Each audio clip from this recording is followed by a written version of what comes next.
오늘 함께 은혜 받으실 말씀의 제목은 그래도 교회를 떠나지 말아야 하는 이유. 제가 목회를 왜 시작했는가? 주님의 부르심을 받아서 시작했습니다마는 시작하는 그 순간에 큰 야망을 가지고 있었어요. 지금 또 다른 종교개혁이 필요한 시점이 아닌가, 우리 기독교 실정을 보니까. 그리고 제가 신앙생활에 오면서 어려서부터 줄곧 보니까 교회가 많은 위로도 되고 힘도 되지만 때로는 큰 짐이 되고 피곤하게 하고 막 그런 현상을 많이 봤어요. 그래서 내가 이끌어갈 교회는 정말 푸른 초장 같은, 주님께서 우리를 푸른 초장으로 인도하여 쉬게 하신다 그랬는데, 그런 교회. 그래서 성도들에게 부담 주지 말고, 그리고 모임도 너무 많이 가져가지고 모임 나오는 거 가지고 믿음을 평가하는 그런 교회도 있더라고요. 저희가 여의도 순복음교회를 줄곧 다녔는데 서울 관악구에서 너무 멀어요. 또 우리 딸들이 당직을 서고 뭐 의사고 간호사고 그러니까 정신없죠.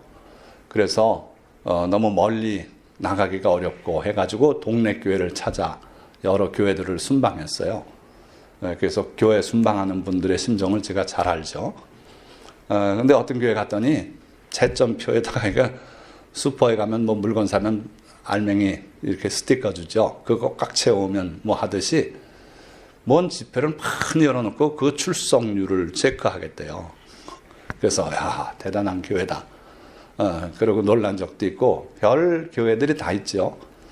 자, 그래서 오늘 설교는 제 목회 경험을 바탕으로 여러분들에게 당부드리는 그런 설교 말씀이 될 거예요. 정말 이 교회 저 교회 나가보면 평신도 입장에선 또 그런 대로 만족할 수도 있는데 신학적으로 분석을 해보면 나갈 교회가 많지 않아요. 거의 없어요. 그럼에도 불구하고 여러분들이 교회를 떠나지 말아야 된다 하는 오늘 내용을 가지고 말씀드리려고 해요. 자, 첫째 단락은 청년들이, 뭐 청년뿐 아니죠, 교회를 떠나는 이유가 뭔가. 그동안에 주로 공개적으로 얘기됐던 거는 첫째가 목회자에 대한 실망이에요. 그러니까 목사님이 미국 신학 박사 가지고 있고 뭐하고 대형교회, 그러니까 존경을 하고 접근을 했는데 설교를 듣자 보니까 자꾸 이상한 소리도 하시고 또 신학 논문에 표절이 있다든지 무슨 별 문제들이 다 노출되지 않아요? 이전엔 안 그랬는데요. 교회를 감히 건드리질 않았습니다. 그런데 지금은 매스컴이 그냥 대형교회 목사도 조그만 비리가 있으면 들춰내가지고 별 시사 프로그램에서 다 씹어대고, 그래서 교회를 우습게 알고 그런 시대를 우리가 지금 살고 있어요. 그러다 보니까 그 전에 존경스러웠던 목사님들이 자꾸 실망스러운 모습들을 많이 보여요. 그래서 교회를 떠난다 하는 청년들이 많더라는 거예요. 자, 또 두 번째는 그 성도나 또는 목사님이 너무 배타적이지 않냐. 그러니까 예수 믿는 길밖에 없다고 자꾸 고리타분하게 얘기한다 이거예요. 옆에 있는 절 주지스님하고도 좀 사이좋게 지내고 석탄일에 좀 선물도 보내고 성탄절엔 또 거기서 와서 깎아머리로 앉아서 목탁이라도 좀 같이 치고 막 이랬으면 좋겠다는 신학자들이 많이 있어요. 목사님들이. 그건 하나님의 말씀엔 어그러지고 전혀 그건 맞지 않는 일이에요. 근데 어쨌든 그걸 가지고 배타적이다 너무 그래가지고 교회를 떠나더라 하는 거예요. 기타 11조 등 헌금 부담. 왜 그렇게 11조를 내라 그러는지. 그거는요, 11조를 어떻게 쓰느냐가 문제지 11조는 이미 우리 게 아니에요. 하나님의 법에 따라서는. 그런데 11조 얘기만 하면 그냥 그 11조 또 주장한다라고 이러면서 교회를 등지는 사람도 있고요. 또 여기엔 표시가 안 됐지만 교회 건축에 관련해서 건축 헌금이 너무 부담스러워요. 굳이 목사님이 큰 데 가서 아주 멋있게 짓고 하자는 거예요. 그러다 보니까 엄청난 부채를 끌어안고 교회가 아예 파산되기도 하고 이런 일들이 참 많아요. 그 과정에서 성도들에게 당신들이 짐을 좀 져야 된다라고 집 잡혀서 헌금하라. 이런 식으로 해서 몇 천만 원씩 부담을 지기도 하고 그런 일들이 비일비재해요.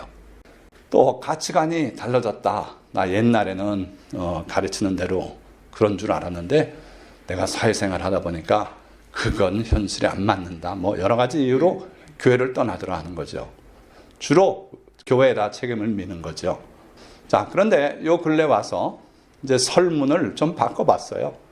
공동체 관계문 때문에 나는 떠난다. 이런 사람이 반이 넘더라는 거예요. 결국 이건 뭐냐 하면은 교우 간의 관계예요. 공동체 관계라는 건. 그러니까 어느 집사한테 내가 믿음 좋은 줄 알고 돈 빌려줬더니 떼먹고 달아났습니다. 나 이런 교회 못 나옵니다 하고 떠나기도 하고 교인들 간에 상처 입고 이런 문제가 많다는 거죠. 자, 이거 뭐 오늘 교회를 떠나는 이유를 알자고 설교하는 거 아닙니다. 교회를 떠나는 진짜 이유가 뭘까? 그걸 우리가 오늘 생각해 보고 그럼에도 불구하고 교회를 떠나서는 안 되는 이유는 또 뭐가 있는가? 그걸 보자는 거예요. 자, 예수님께서 인자가 올 때에 세상에서 믿음을 보겠느냐 탄식하셨어요. 기도에 대해서 가르치시고 과부의 그 끈질긴 기도를 가르치시고 그게 바로 믿음의 기도다. 그러나 인자가 이 세상에 다시 올 때는 이 땅에서 그런 믿음 발견할 수 없다는 거예요. 주님께 애절하게 매달려 기도하는 사람이 거의 없다는 거예요. 왜? 다 만족이 되니까. 먹고 사는 문제. 옛날에는 쌀떡에 쌀이 떨어져서 기도했습니다.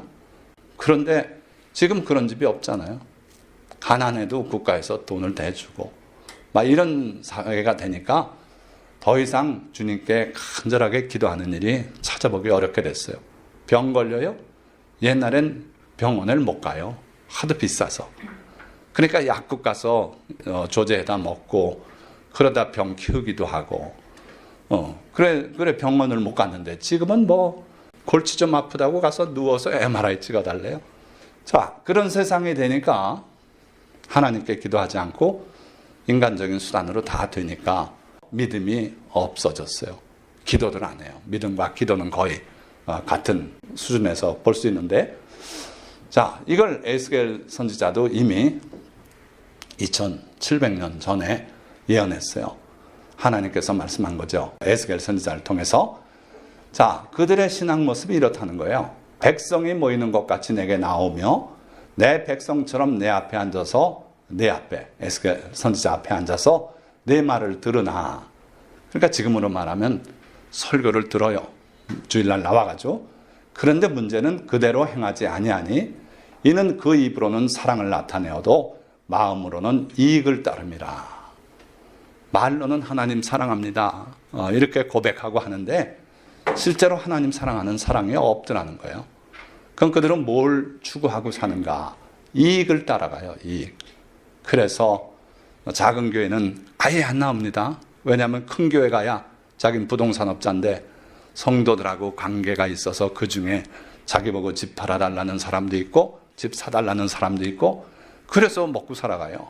변호사도 그렇습니다. 그래서 많은 사람들이 대형교회 이익을 따라 그리 나가요. 목사님의 말씀이 은혜로우냐? 그건 안 따져요. 어차피 그 시간에 별 듣고 싶지도 않고 앉아서 듣는 척이나 좀 하다가 이러고 그냥 예배 시간 때우고 나오고 그것도 어쩌다 그렇게 가고요. 그러는 거예요. 자, 분명히 앉아서 말씀을 듣는 것 같지만 행하는 일은 없어요. 행하질 않아요. 그러고 자기 이익을 따라서 입으로는 사랑하고 하나님 사랑합니다 해도 사랑이 없더라는 거예요. 하나님을 향한 사랑이. 바로 이러한 실정이기 때문에 성도들이 점점 이제 그나마 억지로 나가던 교회도 자꾸 떠난다 이거죠. 또 적극적으로 은혜를 사모하는 분들도 이게 교회냐 그러고 교회가 실망스러워서 또 떠나고 이런 상황 속에 놓여 있다 이거예요. 자, 그래서 몇 가지만 좀 더 구체적으로 살펴보면 청년들이 뭐 청년뿐 아니죠. 교회를 떠나는 진짜 이유. 첫째는 말씀에 기초한 체험적 믿음이 없어서 그렇다는 거예요. 조금 아까 본 말씀처럼 믿음을 보겠느냐 하신 것처럼 지금은 믿음이 거의 없는 그런 세상으로 들어가고 있어요. 자, 도대체 왜 말씀에 기초한 체험적 믿음이 없나요? 여기 두 요소인데 말씀과 체험이죠. 그래서 체험에만 치우치면은 신앙이 파산해요. 잘못 나갈 수 있어요.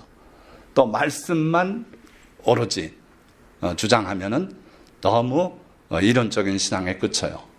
말씀과 체험이 같이 가야 돼요. 이게 두 기둥과 같아요. 그래서 사람이 두 다리를 가지고 걷듯이 말씀과 체험이 같이 가야 그 신앙은 확실한 바른 신앙이 돼요. 근데 왜 그런 바람직한 신앙이 찾아보기 어려운가? 말할 것 없이요. 말씀을 추구하는 심령의 가난함이 없기 때문이에요. 그러니까 심령이 가난한 자는 복이 있나니 거기서 팔복이 시작되잖아요.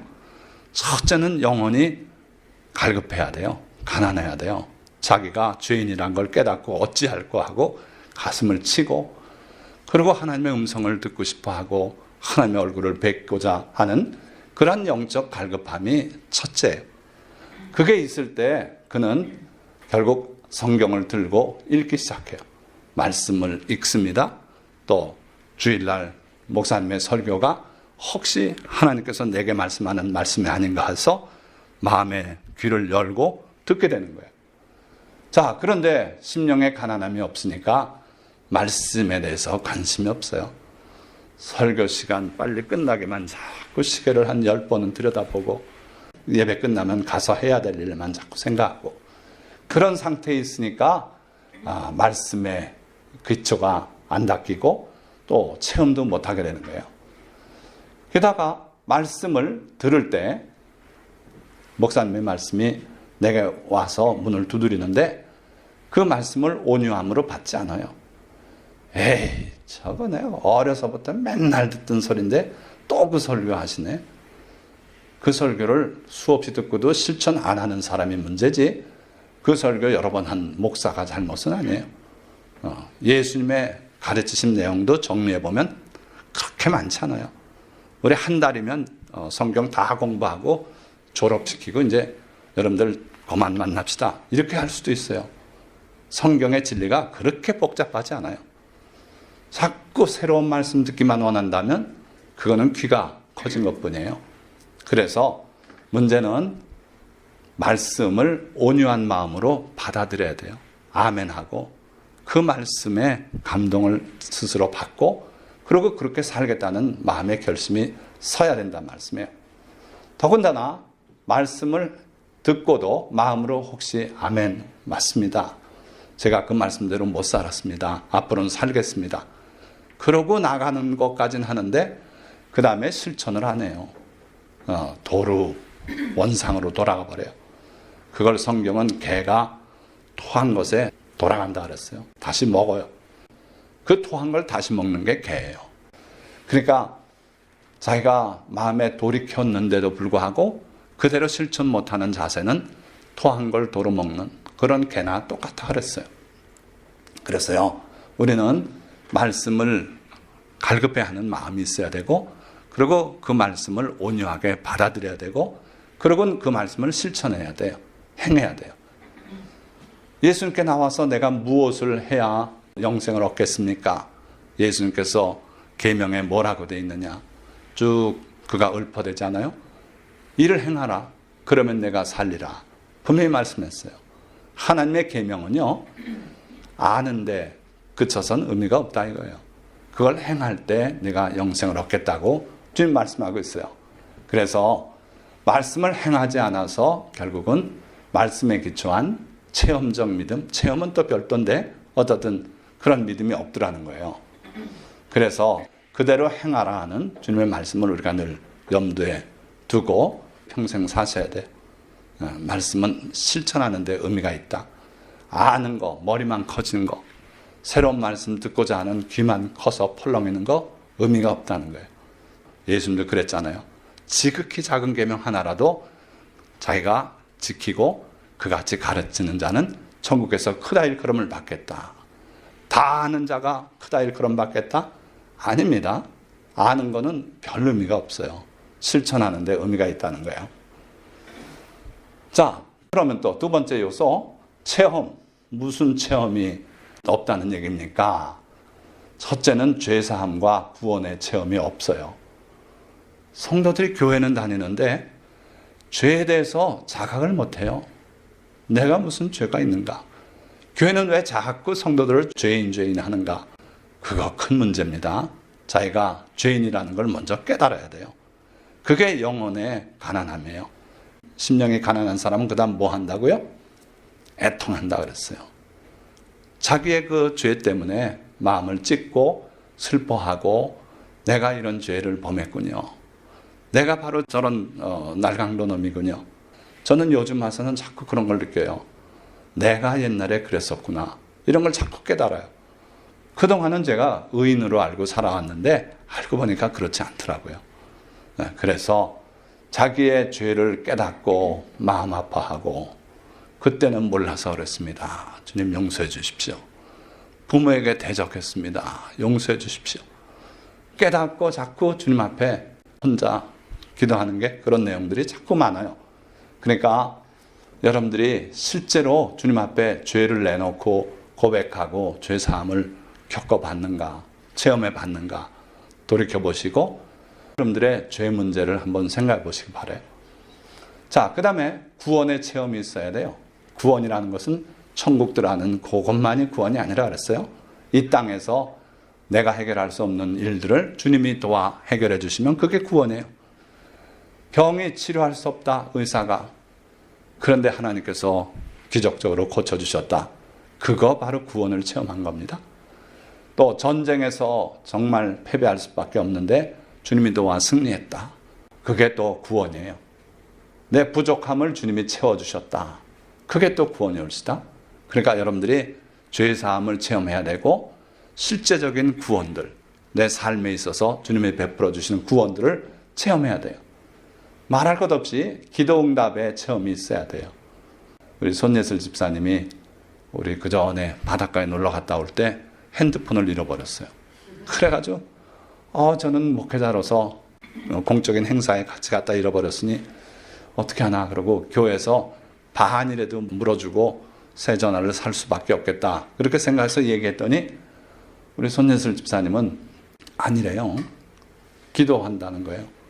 그러더니 그 기도대로 핸드폰이 돌아왔어요. 참 놀라운 일이에요. 그러니까 그런 기도응답의 체험들, 그런 기도응답의 체험이 있어야 된다 하는 거예요. 또 주님과의 만남의 체험이 있어야 돼요. 물론 죄사함, 구원 이 과정에서 주님과 수없이 만나게 되는 거죠. 그러나 실제적으로 주님과 여러분들이 만나서 주님의 음성을 듣고 그런 체험이 있으셔야 된다 이거예요. 바로 이러한 체험이 있을 때 여러분들의 신앙은 온전하게 돼요. 말씀으로 진리 가운데 다져지고 그 다음에 체험으로 또 다져지고 이렇게 해서 든든한 믿음이 되면 여러분들이 교회를 떠날 수 없지요. 그런데 이런 체험들이 없고 이런 말씀에 기초한 믿음이 없으니까 자꾸 다른 핑계를 대고 목사님이 저러면 됩니까? 그러고 전도사님이 저러면 됩니까? 그러고 교회를 떠나게 된다 하는 거예요. 자, 그렇다면 왜 체험 없는 신앙인이 되었을까? 기도하지 않아서 그래. 기도했다면 주님이 응답해 주시면 기도 응답의 체험이 생기는 거 아니겠어요? 근데 기도를 안 하니. 교회에서 기도 시간에는 딴 생각하는 걸로 알아요. 대표 기도, 좀 장로님 기도가 멋있어. 그런 평가나 하고 있고. 그건 잘못된 거예요. 그 기도 시간에 함께 기도하고 그리고 통성 기도할 때 또 주님과 만나기 위한 기도도 하고 기도가 살아있어야 된다 이거예요. 그런데 기도하지 않아서 체험이 없다. 또 하나 더 말씀드리고 싶은 거는 약속 있는 계명들이 있어요. 성경에. 약속 있는 계명들을 행하지 않아서 체험이 없게 돼요. 예를 들면요. 11조 같은 거. 저는 자신 있게 11조를 얘기하는 이유는 교회에 사례를 받지 않으니까 교회 헌금이 아무리 많이 들어와도 제가 쓰는 돈은 10원 한 장 없어요. 교회를 위해서 제가 뭘 사면은 그걸 교회 보고 청구해서 갚아달라고 합니다. 그래서 한 달에 지난달에도 20몇만 원 쓰고 또 받았어요. 그러나 제가 일하는 대가로 받진 않아요. 어떤 분들이 교회 헌금하면서 나한테 은혜를 갚는 줄 아는데 천만에요. 저하고는 아무 관계 없습니다. 교회에 드리는 헌금이 저하고는 관계 없어요. 그러나 우리 주님은 기억하시고 여러분들의 그 피땀 어린 헌금을 다 보답해 주시고 상급으로 갚아 주실 줄 믿습니다. 저는 기도할 뿐이에요. 여러 성도님들이 그렇게 힘들게 또 아까운 재물을 하나님께 드리는데 복 내려달라고 기도할 뿐이에요. 자, 어쨌든 11조 하나님께서 약속했죠. 온전한 11조를 창고에 들여 내 집에 양식이 있게 하고 그것으로 나를 시험하여 내가 너희에게 복을 쌓을 곳이 없도록 붙지 아니하나 보라. 말라기서에 하나님께서 말씀하셨어요. 이 얘기를 하면은 덤비는 성도들이 많아요. 또 그 소리 한다고. 그 소리 100번 한들 이게 하나님의 말씀인데 어쩌겠습니까? 하나님 그렇게 약속하셨는데. 여러분들이 다들 11조 생활 하시는 줄 압니다만은 11조를 하면은 체험이 와요. 참 신기하게 돈이 곁으로 안 새요. 저는 평생 오면서 그런 체험을 했어요. 11조 드릴 거 안 드리고 옛날에 가난할 때 고기 사서 구워 먹었더니 아이고 안경 위에 주저앉아가지고 안경값이 고기값보다 더 나가고 막 이런 문제가 생겨요. 정말로. 그러니까 체험을 통해서 믿음이 굳어진다 이거예요. 자, 부모를 공경하라 그랬어요. 부모를 공경하라. 여기에 또 약속이 있잖아요. 뭐라고 약속하셨습니까? 그리하면 내가 이 땅에서 잘 되고 장수하리라. 천국까지 바라보고 이 땅에선 굶고 아프고 고생을 해도 천국에 상급이 있을 줄 믿습니다. 하나님은 웃으세요. 그게 아니다. 이 땅에서도 복받고 천국도 누리는 게 내 마음이다. 그래서 내 부모를 공경하라. 그리하면 내가 이 땅에서 잘 되고 장수하리라. 천국 가서 장수해요? 아니에요. 천국 가면 어차피 영생이에요. 그런데 이 땅에서 여러분들이 졸지의 세상 떠나는 그런 일 없이 평강 가운데 또 잘 돼서 근심 걱정 없이 모든 하나님의 복을 누리면서 살다가 장수하고 천국 오게 된다. 뭐 할 때? 하나님의 계명대로 부모를 공경할 때. 이런 계명들이 많아요. 안식년을 하나님이 이스라엘 백성들에게 명하셨어요. 우리하고는 좀 거리가 멉니다. 그런데 안식년을 지키면 7년째 쉬는 1년 동안은 뭘 먹고 삽니까? 염려 마라. 그 전해에 넘치도록 복을 내려서 2년 먹을 양식을 주겠다. 주변에 외적들이 침공에 들어오면 어떻게 합니까? 내가 지켜주마. 그렇게 해서 하나님은 안식년을 지키라고 말씀하면서 거기에 대한 보장을 여러 가지 얘기하셨어요.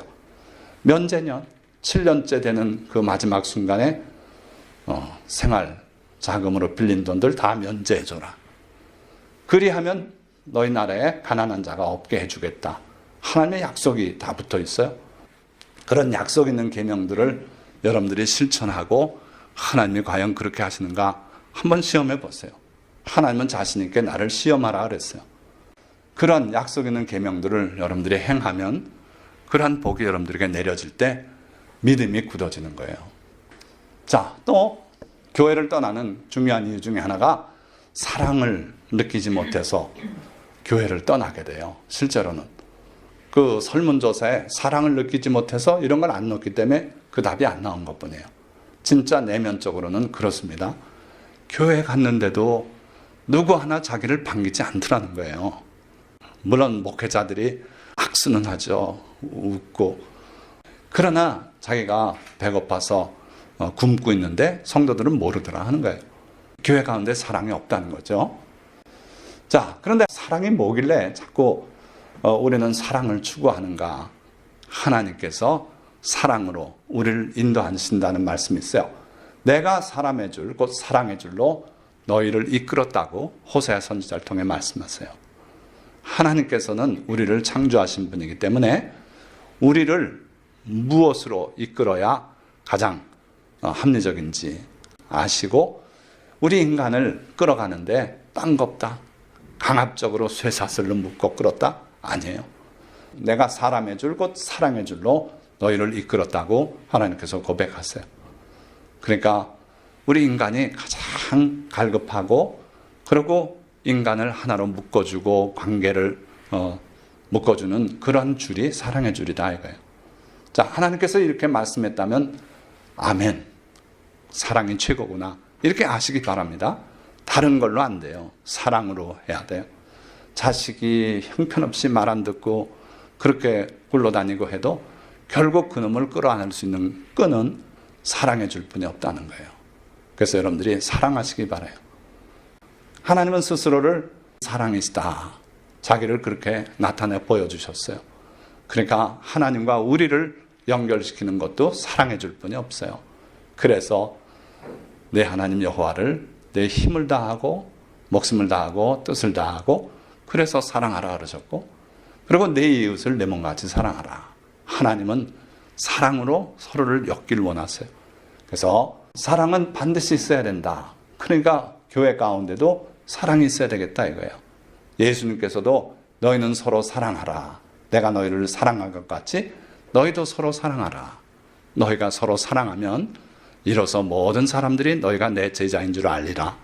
그렇게 마지막 설교에 말씀하잖아요. 엔톨렌 카이넨 새 계명을 디도미 휴민 너희들에게 주노라. 새 계명이라 그러셨어요. 이전의 계명은 가장 큰 두 가지 계명이 하나님 사랑해라. 또 이웃을 사랑해라. 그럼 다 됐지. 거기다 뭔 또 새 계명을 주십니까? 이 새 계명은요. 서로 간에 사랑하라는 거예요. 이전의 계명은 일방적인 내가 하나님 사랑해라. 내가 이웃 사랑해라. 그런데 이제 주님의 마지막 새 계명은 여러분들이 서로 사랑하십시오. 성도들끼리 서로 사랑하십시오. 일방적인 사랑하지 말고 피차간에 사랑하십시오. 내가 너희를 사랑한 것처럼 너희도 서로 사랑하라. 자, 그런데 왜 교회 안에 사랑이 없을까요? 하나님께서 그렇게 사랑하라고 하나님 사랑하라. 내 이웃을 사랑하라. 서로 사랑하라. 그렇게까지 말씀하셨는데 왜 교회 안에 사랑이 없을까? 내가 그렇게 애달파는데 관심 보여주는 사람이 아무도 없고 왜 그럴까? 예수님께서 말씀했어요. 온 세상에 불법이 성하게 될 것이다. 그래서 사랑이 다 식어질 것이다. 그런데 세상이 그래서 성도도 사랑이 식어지고 다 그렇게 될 텐데 할 수 없다. 그땐 그렇게 되는 거다. 그러셨습니까? 아니고 그러나 끝까지 견디는 자는 구원을 얻으리라. 끝까지 견디지 못하면 구원에서 떨어져 나간다 이거예요. 그러니까 지금 우리 사는 세상이 온통 불법 세상이에요. 세상에 저희 자랄 때는 상상도 못했던 일들이 허다하게 벌어져요. 있는 사람은 더 있어지고 가난한 사람은 더 가난해지고 정말 세상이 점점 악해지고 있어요. 하나님의 법은 다 어디 갔어요. 그러다 보니까 온 세상에 불법이 가득하니까 사랑이 식어진다 그랬어요. 사랑이 식어지면 구원을 잃어버린다는 거예요. 사랑을 잃지 않고 끝까지 견뎌야 구원을 얻겠다는 거예요. 그러니까 교회 안에 사랑이 식어지고 하는데 그 꼴 보고 에이 안 나갈란다. 그러고서 교회를 떠나게 되면 구원을 잃어버린다는 거예요. 그래서 교회 안에 사랑이 없어 보여도 내가 그 사랑의 불씨가 될지언정 교회를 떠나지 말라는 거예요. 자, 그래서 셋째 단락 내용을 미리 말해버렸네요. 자, 그래도 교회를 떠나지 말아야 하는 이유가 뭘까? 자, 여기 교회라고 이게 참 교회 같습니까? 아프리카에 있는 한 교회래요. 실제로 십자가가 있죠. 흙담이고. 자, 그래도 교회에 옵시다. 하나님을 참되게 예배하고 여기서 함께 모여 예배드리는 성도가 있고 그리고 서로 사랑하는 마음이 있다면 참 교회예요. 자, 그런데 아무리 교회를 크게 지어놔도 그러한 요소가 없다면 하나님을 참되게 섬기지 못하고 거기에 사랑이 없다면 참 교회는 아니에요. 그래서 제가 교회를 떠나지 말아야 하는 이유라고 쉽게 표현을 해놨지만 제 속마음은 참자가 있으면 좋겠어요. 그래도 참 교회를 떠나지 말아야 하는 이유. 그러니까 세상에 있는 모든 교회가 다 떠나지 말아야 할 만한 그런 교회냐? 아니에요. 그래서 참교회, 참된 교회, 바른 교회를 찾으시기 바라요. 자, 교회를 떠나지 말아야 하는 이유. 첫째, 구원받을 유일한 길이 바로 교회이기 때문에 그래요. 예수님께서 말씀하시기를 내가 곧 길이요 진리요 생명이니 나로 말미암지 않고는 아버지께로 올 자가 없느니라. 예수님을 통해서만 하나님께 나아갈 수 있는데 교회 떠나서 예수님을 바로 알고 예수님의 말씀을 들을 수 있는 곳이 없어요. 교회를 해야 돼요. 그래서 교회를 떠나서는 안 된다 하는 것이고요. 사도행전에도 다른 이로서는 구원을 받을 수 없나니 천하 사람 중에 구원을 받을 만한 다른 이름을 우리에게 주신 일이 없습니다. 예수님의 이름 외에는 구원 얻을 수 있는 다른 이름이 없어요. 모하메드 가주 됩니까? 그렇지 않습니다. 부처 가주 구원받습니까? 그렇지 않습니다. 예수 외에는 구원이 없다고 분명히 말씀했어요. 자, 이런 성경 말씀을 가지고 배타적이라고, 기독교는 배타적이다. 기독교회가 배타적인 게 아니라 하나님께서 창조주 되신 하나님, 절대주권자 하나님께서 그렇게 마련했어요. 그러니까 예수의 복음을 빨리 전해야 돼요.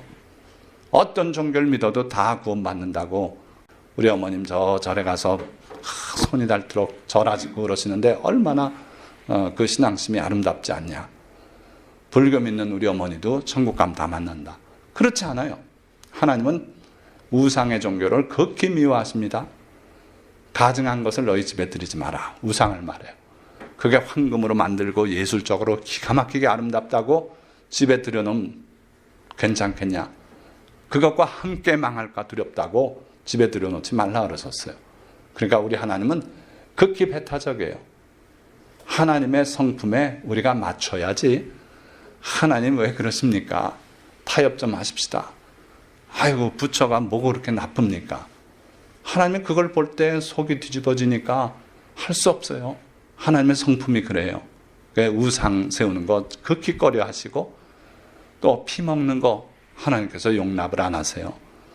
피 먹는 자는 내가 그 생명을 취하겠다고 그렇게 말씀하는데 하나님 피가 뭐 나쁩니까? 이거 단백질입니다. 가열하면 다 응고되고 소화되고 흡수되면 다 우리 피가 되고 살이 되고 힘이 됩니다. 아니에요. 하나님을 우리가 뒤바꿔 놓을 수 없어요.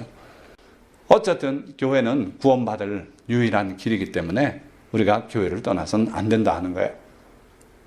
두 번째, 베드로의 고백이 그래요. 시몬 베드로가 대답하되 주여 영생의 말씀이 주께 있사오니 우리가 누구에게로 가오리까? 주님의 말씀만이 영생의 말씀이다 이거예요.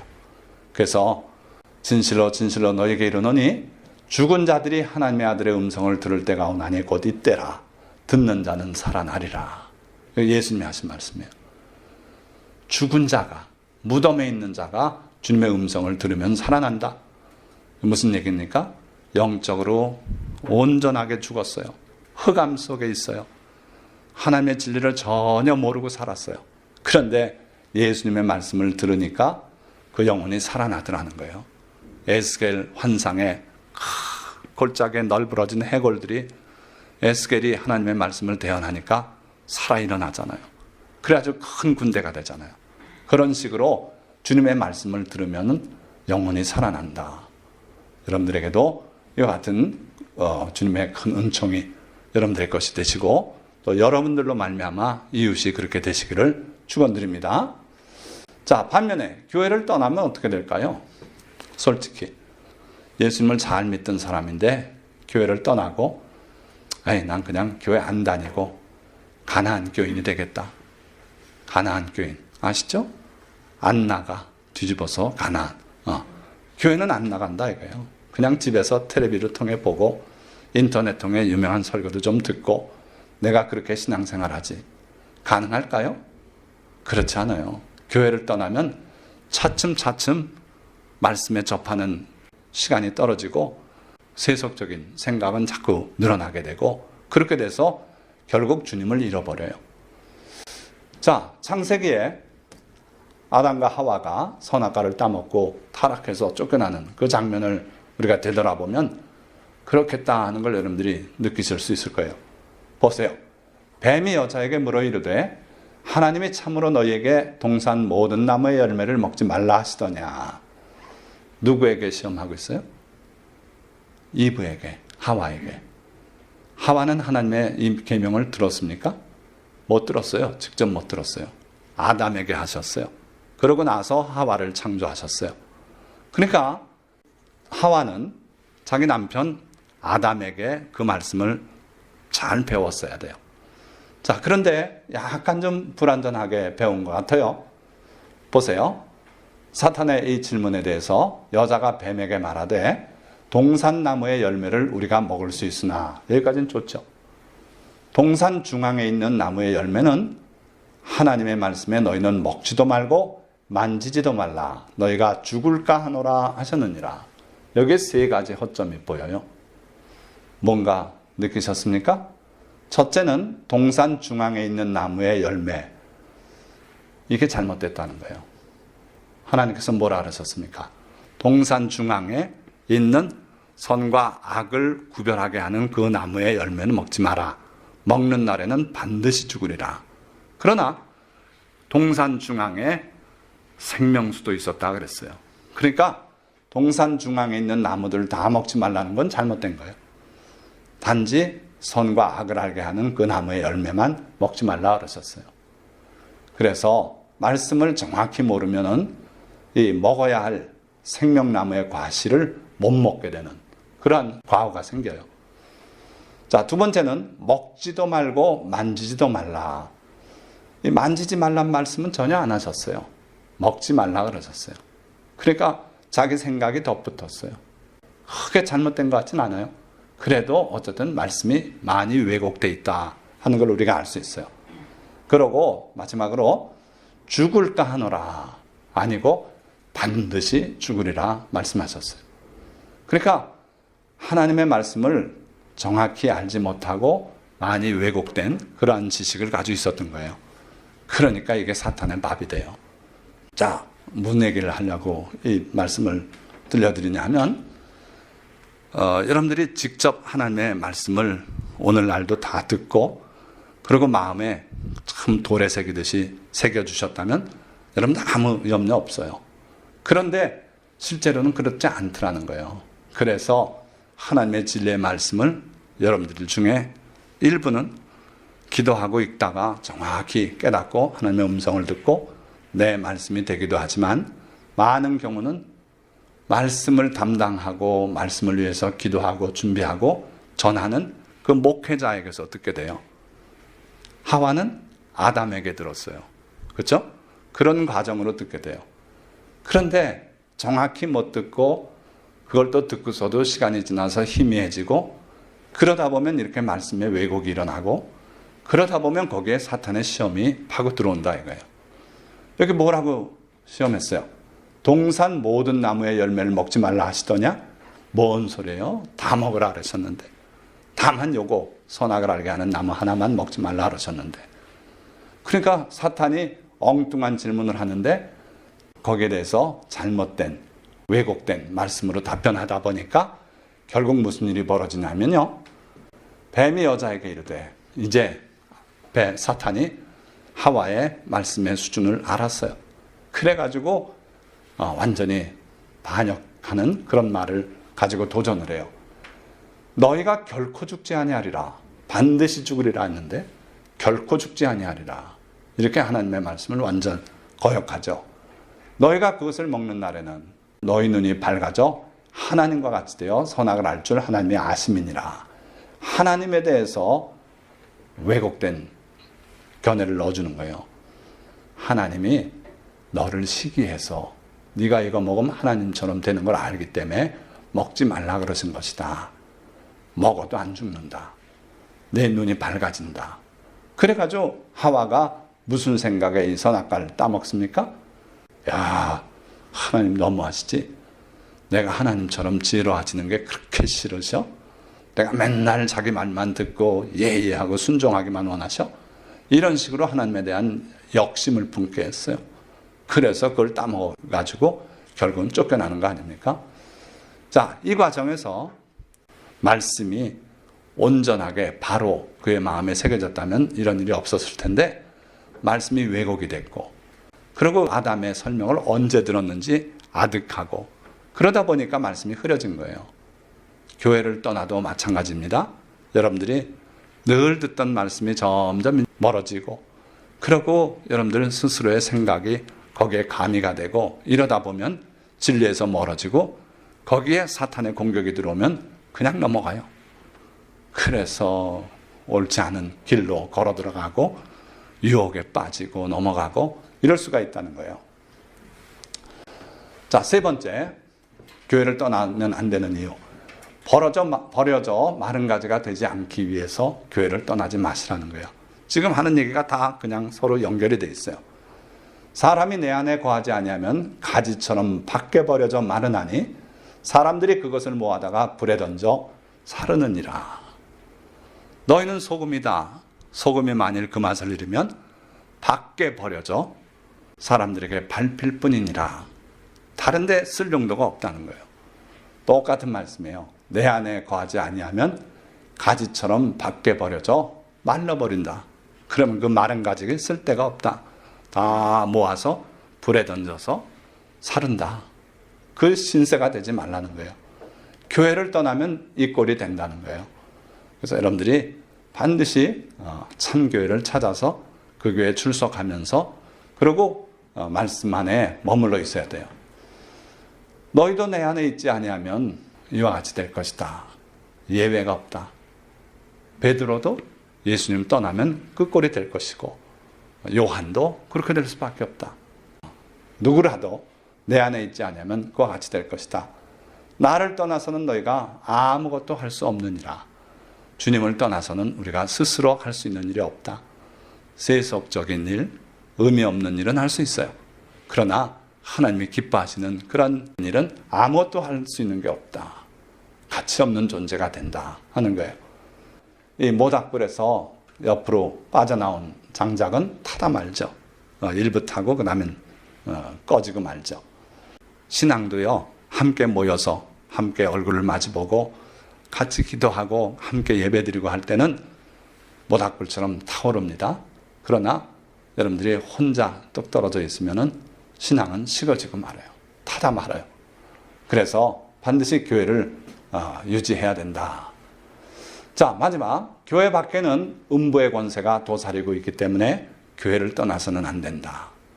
제가 어렸을 때 꿈속에 캄캄한 흑암, 정말 그렇게 칠흑같이 어두운 그 길을 가고 있었어요.